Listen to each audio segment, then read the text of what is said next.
8 വർഷങ്ങൾക്ക് ശേഷം വിശ്വപ്രസിദ്ധ സംവിധായകൻ അടൂർ ഗോപാലകൃഷ്ണൻ സംവിധാനം ചെയ്യുന്ന ചിത്രമാണ് ദിലീപ് നായകനാകുന്ന പിന്നെയും.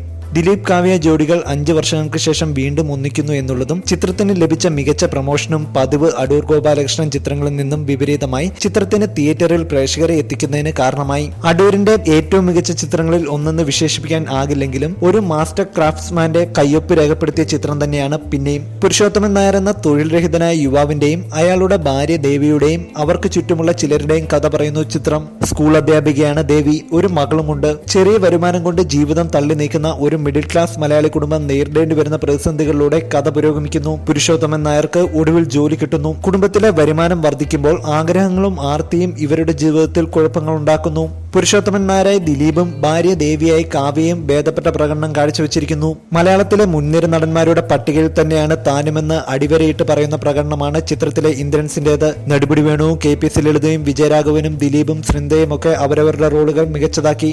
സിനിമയോട് ചേർന്ന് നിൽക്കുന്നതാണ് MJ രാധാകൃഷ്ണന്റെ ഛായാഗ്രഹണം. കഥ പറച്ചിലിൽ ഇഴുകിച്ചേർന്ന ബിജിബാലിന്റെ പശ്ചാത്തല സംഗീതവും പ്രശംസ അർഹിക്കുന്നു. നല്ലതോ മോശമോ എന്ന് താരതമ്യം ചെയ്യുന്നതിലും 5-ൽ മാർക്കിടുന്നതിലും ഉപരി ഒരു അടൂർ ചിത്രം പ്രതീക്ഷിച്ച് തിയേറ്ററിലെത്തുന്ന പ്രേക്ഷകനെ നിരാശപ്പെടുത്താത്ത ചിത്രം തന്നെയാണ് പിന്നെയും എന്ന് വിശേഷിപ്പിക്കുന്നതാവും ഉചിതം. വാണിജ്യ സിനിമകൾ മാത്രമേ തിരഞ്ഞെടുക്കുകയുള്ളൂ എന്ന ചിലരുടെ വിമർശനത്തിനുള്ള ദിലീപിന്റെ മറുപടിയുമാകും ചിത്രം. ഇനി മുഖ്യധാര മാധ്യമങ്ങൾ ചിത്രത്തിന് നൽകിയ റിവ്യൂ. ജീവിതത്തിന്റെ കെണിക്കണക്കുകൾ എന്നാണ് മനോരമ പിന്നെയും എന്ന ചിത്രത്തെ വിശേഷിപ്പിച്ചത്. ചിത്രത്തിന് മികച്ച അഭിപ്രായമാണ് മനോരമ നൽകിയിരിക്കുന്നത്. ഒപ്പം അടൂരിന്റെ മുൻ ചിത്രങ്ങളിലൂടെ വ്യക്തിയുടെയും സമൂഹത്തിന്റെയും മനഃശാസ്ത്ര രാഷ്ട്രീയ പാഠങ്ങളൊന്നും അത്ര ശക്തമായോ വ്യക്തമായോ പിന്നെയും കൈകാര്യം ചെയ്യുന്നില്ലെന്നും മനോരമയുടെ റിവ്യൂവിൽ എടുത്തു പറയുന്നു.